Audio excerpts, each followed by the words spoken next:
Oh, FBI. So you thought you could hide from us? Not quite. Let's talk about it.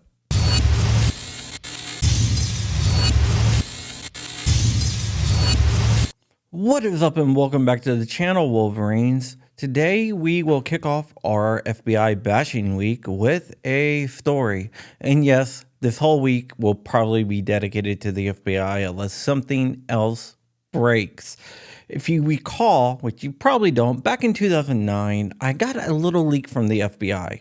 It was the NICS Index Self-Submission Form, which has now gone viral in Congress, yet I don't get any credit. It was my story. It's my leaked document from 2019. No, I'm not really that salty. Yes, I am. Okay, so let's talk about what's going on now. GOA has released a bunch of FOIA documents. I'm going through them, and I found some very, very interesting things. Enough so that I can make multiple stories. So I'm going to drop the first one either tonight or tomorrow on AMOLAND, but I am going to give you a little sneak peek.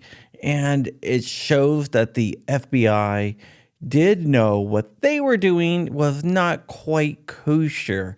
In fact, so much so that they tried to hide the document itself. So let's go ahead and talk about what was going on. The Massachusetts Department of Mental Health contacted the FBI to ask about the NICS Index Self-Submission Form. They wanted to do that because they wanted to know how to get these people on the database as quickly as possible. Now, there's a couple different ways you could get people to sign off on putting their name in the NICS indices.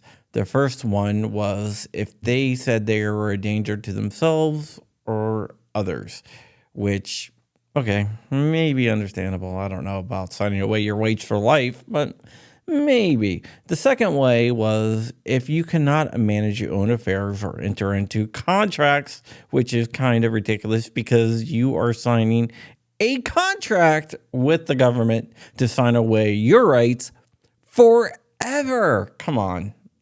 If you can't sign a contract, you should not be able to sign your rights away forever. So the FBI said, just go ahead and fax or email us over the documents, and we will make sure these people get added to the NICS indices and never be able to buy a gun again because we are anti-gun. Well, they didn't say exactly that, but they could have been. I would have believed that they did. Okay, so that happened. Then along comes another guy who wants to add himself to the NICS indices. So he started contacting different people, sheriff's departments and whatnot, doctors, and they referred him to the FBI. The FBI happily obliged this guy and submitted him into the NICS indices. They sent him a form to fill out. He filled it out, emailed it in, then mailed in the original copy, which he really didn't have to do, but I guess he wanted to make sure that he was not able to buy a gun ever.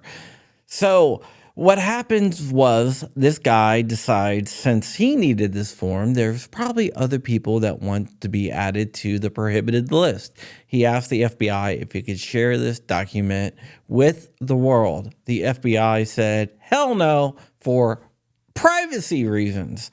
Not only that, but they also said that there was other documents that they had that they don't make available to the general public. And they only wanted to make this document available to doctors and law enforcement.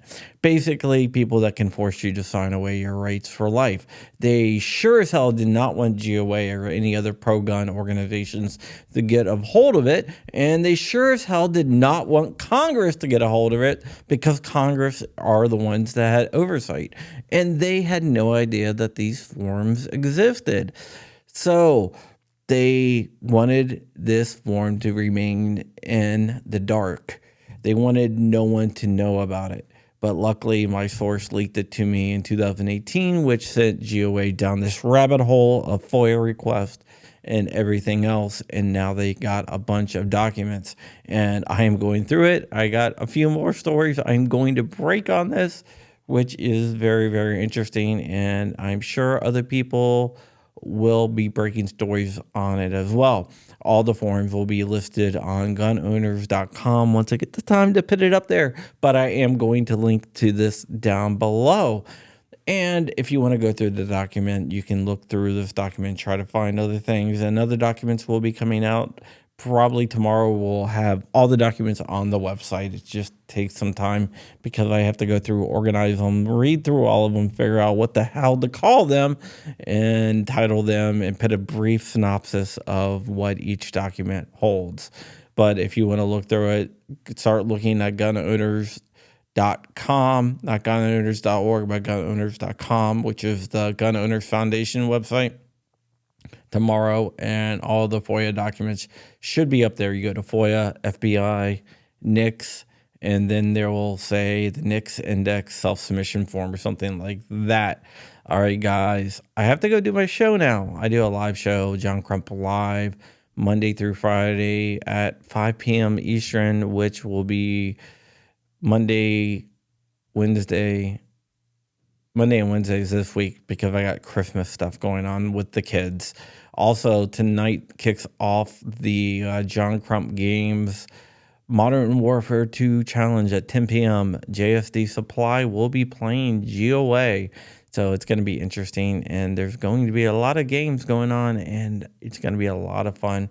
It's going to be all this week, and by the end of the week, we should have a champion and a grand champion, and the next time we're going to make it bigger, better, and with more prizes. All right, guys, thank you very much. I love you. Stay ever vigilant, stay ever free. Watch for MLM for my story, which should be out tonight or tomorrow, and Wolverine's motherfucker.